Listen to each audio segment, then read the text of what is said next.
Au nom du Père et du Fils et du Saint-Esprit, Amen. Les bénis de mon Père, bonjour. Bienvenue à chacun et à chacune à cette nouvelle journée de méditation où nous arrivons au milieu de cette semaine de méditation. Aujourd'hui, c'est mercredi de la 9e semaine du temps ordinaire et nous continuons, comme vous le savez, à lire les textes de l'année impaire.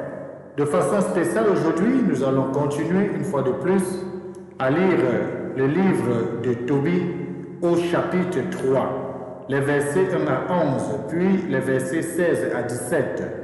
Dans ce passage, nous allons continuer à voir la mésaventure de Tobie, mais surtout nous allons voir la prière que Tobie va élever auprès de l'Éternel des armées.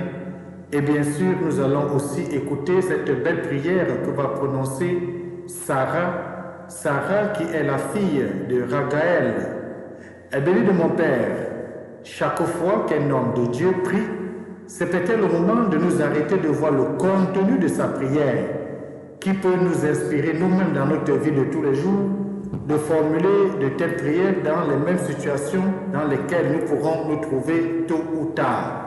Ensuite, nous allons continuer, bien sûr, la lecture de l'évangile de Jésus-Christ selon saint Marc, au chapitre 12, les versets 18 à 27. Dans ce péricope, on va voir comment Jésus-Christ va souligner très clairement qu'il n'est pas le Dieu des morts, mais le Dieu des vivants. Et le béni de mon Père, c'est un passage important qui va nous montrer l'existence de la résurrection et qui devrait augmenter notre espérance à la résurrection et qui devrait augmenter notre espérance à la vie après cette pèlerinage que nous avons sur la terre. Tournons nos sens à l'intérieur et apprêtons chacun et chacune les textes d'aujourd'hui. Bienvenue.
l'Éternel des armées, Dieu qui est bon et tout-puissant, éloigne de nous tout ce qui nous arrête afin que sans aucune entrave, ni d'esprit, ni de corps, nous soyons libres pour accomplir ta volonté.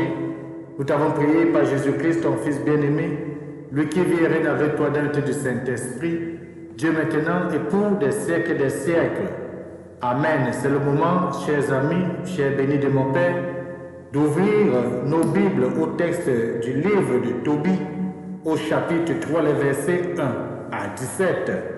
Ensuite, nous allons proclamer ensemble l'évangile de Saint Marc. Méditons le psaume 24. Vers toi, Seigneur, j'élève mon âme.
Évangile de Jésus-Christ selon Saint Marc, au chapitre 12, les versets 18 à 27.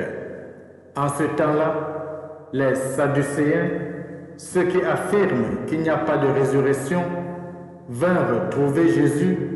Ils l'interrogeaient. « Maître, Moïse nous a prescrit, si un homme a un frère qui meurt en laissant une femme, mais aucun enfant, il doit épouser la veuve pour susciter une descendance à son frère. Il y avait 7 frères. Le premier se maria et mourut sans laisser de descendance. Le deuxième épousa la veuve et mourut sans laisser de descendance. Le troisième pareillement. Et aucun des 7 ne laissa de descendance. Et en dernier, après eux tous, la femme mourut aussi. À la résurrection, quand ils ressusciteront, duquel d'entre eux sera-t-elle l'épouse, puisque les 7 l'ont eue pour épouse? Jésus leur dit, n'êtes-vous pas en train de vous égarer en méconnaissant les Écritures et la puissance de Dieu? Lorsqu'on ressuscite d'entre les morts, on ne prend ni femme ni mari, mais on est comme des anges dans les cieux. Et sur le fait que les morts ressuscitent, n'avez-vous pas lu dans le livre de Moïse, au récit du buisson ardent, comment Dieu lui a dit, « Moi, je suis le Dieu d'Abraham, le Dieu d'Isaac, le Dieu de Jacob. Il n'est pas le Dieu des morts, mais des vivants. Vous vous égarez complètement. » Acclamons la parole de Dieu. Louange à toi, Seigneur Jésus-Christ. Vous vous égarez complètement. Il n'est pas le Dieu des morts, mais le Dieu des vivants. Eh bien, mon Père, comme vous le savez, j'aime le plus souvent voir Jésus dans de telles situations où on veut le confronter, où on veut tirer du bout de son nez des paroles qui vont servir à l'accuser et même à le condamner. Dans l'évangile d'aujourd'hui, ce sont les Sadducéens. On dit bien ceux qui affirment qu'il n'y a pas de résurrection. Comment quelqu'un qui affirme qu'il n'y a pas de résurrection peut-il poser une question de savoir ce qui adviendra après la résurrection?